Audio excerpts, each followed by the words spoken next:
Bakıda Gömrük Biznes Forumu 2025 Dialoq və Etimad adlı tədbir keçirilib. Məqsəd gömrük biznes əməkdaşlığının gücləndirilməsi, il ərzində həyata keçirilən və gələcəkdə reallaşdırılması nəzərdə tutulan layihələrin özəl sektorun və digər maraqlı tərəflərin nümayəndələri ilə birgə müzakirəsinə imkan yaradacaq işgüzar platformanın formalaşdırılmasıdır.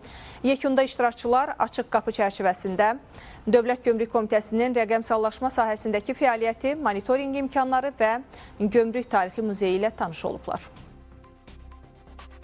Son 20 ildə Azərbaycanın gömrük sistemi ardıcıl və dərin transformasiyadan keçib. Bu fikri Prezidentin köməkçisi Şahmar Mövsümov Gömrük Biznes Forumu 2025 Dialoq və Etimad adlı tədbirdə səsləndirdi. Onun sözlərinə görə bu transformasiya gömrük sistemini müasir iqtisadi idarəetmə institutu statusuna yüksəldib. İndi Azərbaycan gömrüyü rəqəmsal innovasiyalar üzərində qurulur, iqtisadi fəallığı artırır, ticarət axınlarını sürətləndirir və ölkəmizin regional logistika qovşağı kimi mövqeyini gücləndirir. Şahmar Mövsümov eyni zamanda diqqətə çatdırdı ki, bugün Azərbaycan iqtisadiyyatının qarşısında duran əsas məqsəd onun şaxələndirilməsidir. Həyata keçirilən islahatlar şəffaflığı təmin edib, əlverişli biznes mühitinin yaranmasına səbəb olub.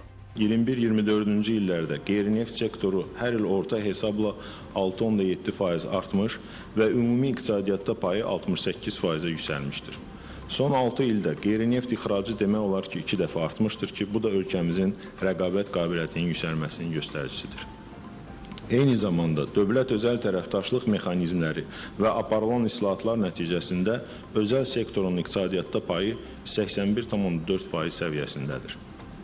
Dünya təcrübəsi göstərir ki, gömrük sisteminin iqtisadi inkişafın və sahibkarlığın dəstəklənməsində mühüm strateji institut rolu artır.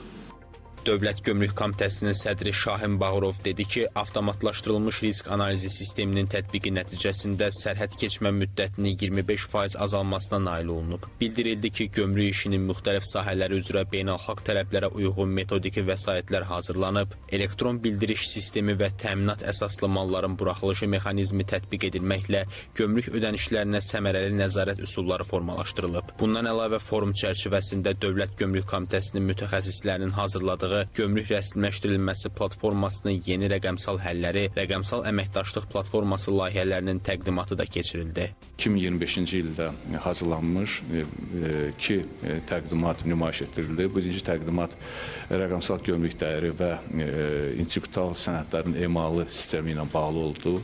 Bu 2 sistem bir-birinə əhatəlidir, ahəngdardır. Çünki gömrük dəyəri müəyyən edilməsindən öncə gömrük orqanlarına təqdim olunan məlumatların dürüstlüyünün, düzgünlüyünün və müvafiq tələblərə uyğunluğunun yoxlanmasına ötəri elektron emal prosesləri həyata keçiriləcəkdir.